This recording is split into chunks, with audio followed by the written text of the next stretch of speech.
চীনামৰাৰ মুৰমুৰিয়াত মৰিয়নি যোৰহাট পথত চাহ শ্ৰমিকৰ পথ অৱৰোধ পথ দুৰ্ঘটনাক কেন্দ্ৰ কৰি মুৰমুৰিয়াত উত্তেজনা মৰিয়নি যোৰহাট পথত আজি পথ অৱৰোধ ৰাইজ তথা দল সংগঠনৰ পুত্ৰৰ সৈতে দৰমহা আনিবলৈ যোৱা সময়ত মুৰমুৰিয়াৰ চাহ বাগিচাৰ এগৰাকী মহিলা শ্ৰমিকক অচিনাক্ত বাহনে পাছফালৰ পৰা খুন্দা মৰাত থিতাতে মৃত্যু হোৱাৰ লগতে 16 বছৰীয়া পুত্ৰ ৰাহুল ওৰাঙক সংকটজনক অৱস্থাত JMCHত ভৰ্তি কৰা হয়। চীনামৰাত পথ দুৰ্ঘটনাত মৃত্যু হোৱা মহিলাগৰাকী লক্ষীমণি গোৱালা বুলি চিনাক্ত কৰা হৈছে।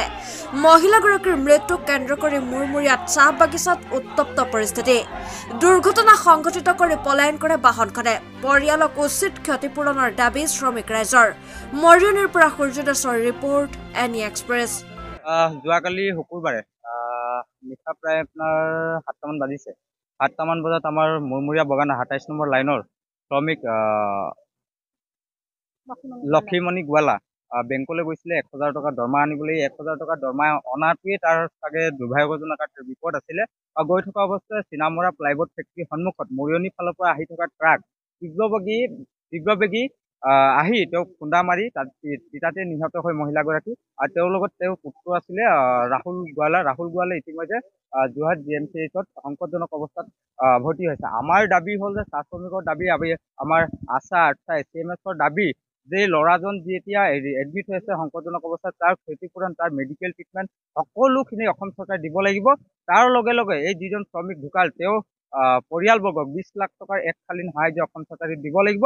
আৰু ইতিমধ্যে তেওঁলোকৰ চৰকাৰী বিষয়া আহি আমাক প্ৰতিশ্ৰুতি দিছে যে আমি এসপ্তাহৰ ভিতৰত সেইসমূহ মানে যি আমাৰ দাবী, এই দাবীসমূহ এসপ্তাহৰ ভিতৰত পূৰণ কৰিম বুলি আমাক প্ৰতিশ্ৰুতি দিছে। আৰু এই দাবী যদি এসপ্তাহৰ ভিতৰত পূৰণ কৰিব নোৱাৰে অসম চৰকাৰ বা আমাৰ চৰকাৰী বিষয়াসকলে বা যোৰহাট প্ৰশাসনে, তেতিয়াহ'লে আমি আকৌ ইয়াতকৈ জংগী আন্দোলন গঢ়ি তুলিবলৈ বাধ্য হ'ম। অন্যথা কিন্তু আমি ইয়াত জগৰীয়নি অসম চৰকাৰক আমি এইটো সকীয়াই দিছোঁ। লাগিব এসপ্তাহৰ ভিতৰত, নহ'লেতো আমি যি কৰিম আৰু কৰিমেই। লগতে আমাক এই গাড়ীৰ ড্ৰাইভাৰজনক আৰু গাড়ীটো লাগে। আমাক সেইটো 1 নম্বৰ কথা। আমাৰ এতিয়া বেমাৰী যেনেকৈ চিভিলতে পৰি আছে, যিজন নিহত হ'ল সিও চিভিলতে পৰি আছে, আমি এতিয়ালৈকে আনিবলৈ যাব পৰা নাই। এতিয়া আমাক কি কয়, আৰু এই আমাৰ যিটো বাগানৰ মেনেজাৰবোৰে কি কৰিছে, এতিয়ালৈকেতো আমাৰ সন্মুখত আহিব লাগিছিলে। আমি 9টা বজাৰ পৰা ইয়াত ৰৈ আছো। আমাৰ বাগান ইমান ডাঙৰ বাগানখন যেতিয়া চলাইছে, আমাৰ মেনেজাৰবোৰ কেনেকুৱা বাৰু আহিব লাগিছিলে নাই বাৰু? এতিয়া আমাক মেনেজাৰবোৰকো দৰকাৰ হৈছে। আমাৰ মেনেজাৰবোৰে আমাক ভাল কিবা এটা ক'ব লাগিব। চৰকাৰেতো কি কৰিব এসপ্তাহৰ ভিতৰত বাৰু আমি গম পাম। আমাক মেনেজাৰবোৰক দৰকাৰ। ঘটনাটো আমাৰ হৈ গ'ল, আমাৰ গতিকে তাহাঁতৰ মানে এজন ল'ৰা এটা এতিয়া মেডিকেলত ভৰ্তিভোগী। গতিকে আমি এতিয়া যি ধৰণৰ গাড়ীটোৱে তাক মানে চুচৰাই লৈ গ'ল, চুচৰাই নি বহুত দূৰত 1 কিলোমান দূৰ নি তাৰ মানে গাড়ীটো পলায়ন হৈ গ'ল। গতিকে আমি এই অনুৰোধ কৰিছোঁ, যিহেতু সেই পৰিয়ালটোক চৰকাৰে সুবিধা দি সেই পৰিয়ালটোক সুখী কৰক। আৰু আৰক্ষী ফালৰ পৰাও যিহেতু আমাৰ সেই পৰিয়ালটো মানে ন্যায় বিচাৰ লওক বুলি মই ইয়াতে কৈছোঁ। কি হৈছিলে? এক্সিডেণ্ট মানে কৰি লৈ গ'ল